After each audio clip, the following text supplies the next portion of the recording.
There's an issue about the MD of Tor fighting with the energy minister over what it is that we intend Tor to do.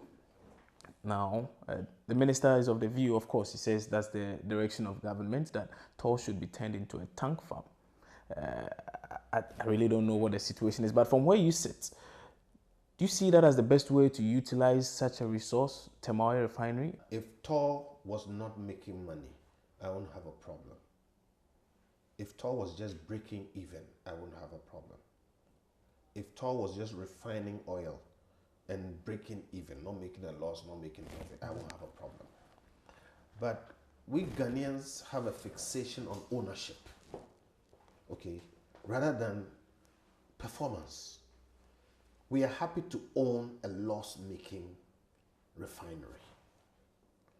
And this refinery has made so much in losses. Because of that, you and I are paying energy levies, Tor debt recovery levies. Why should we buy something, run it, and let it be a problem?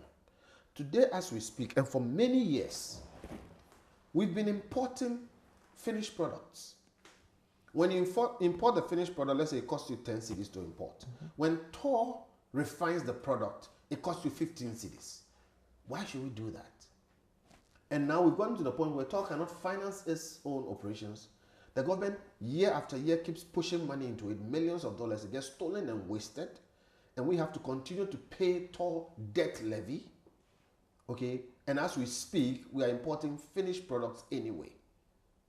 Now somebody says, no, we should go back and use the facility.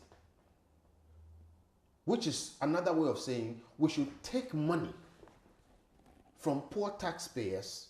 We shouldn't use it for roads. We shouldn't use it for schools. We shouldn't use it for energy or anything. We should go and use it to buy things for Tor to produce crude oil, okay, at a loss. I don't know how that logic works. The argument of the Tor MD is that this has already been done. The money has been given out. They've done the changes they were supposed to do. They've gotten in new equipment and the like. And yet you are saying that we should convert it into something else? You see, sitting here and talking about these things, you miss out on a lot of detail. But let me put it in very simple terms. If the managing director of Tor believes that he can run Tor at a profit, I will back him. That's what he says. He says he can do it. Well, with whose money? You and I, of course. Of course. He's going to raise income for us. In the life of Tor, it's just made us losses.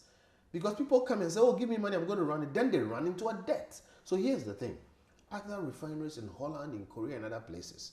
And in Korea, they don't have oil, but they have refineries. They do a good business plan. We've already built the facility. The managing director should take the facility, raise money, okay, and use that money to run Tor at a profit. Let me tell you why I insist on that. If I give Tor to you, Chenchahini, you run it at a profit. The reason why Tor doesn't work is because they run it, and because it's a state institution, when it makes profits, we don't see. When it makes losses, they write it to the government. Smart people don't go ahead like that. So there's a lot of emotion around owning Tor, making Tor run, and that kind of thing. No, it's about money. We are still paying Tor debt recovery levy. Years upon year, year upon year upon year, we keep paying that thing. So my view is that if Tor can be run without a peswa of taxpayer money, absolutely yes, he should run it. But he shouldn't ask the government for any money to run Tor. We don't need to run state enterprises if all they do is make losses. And we should learn that quickly. I personally won't mind the government selling 70% of Tor and keeping 30% and letting private people run it with their own money. And I think it's possible. This emotion about owning things that don't make, any profit, we should start forgetting about them.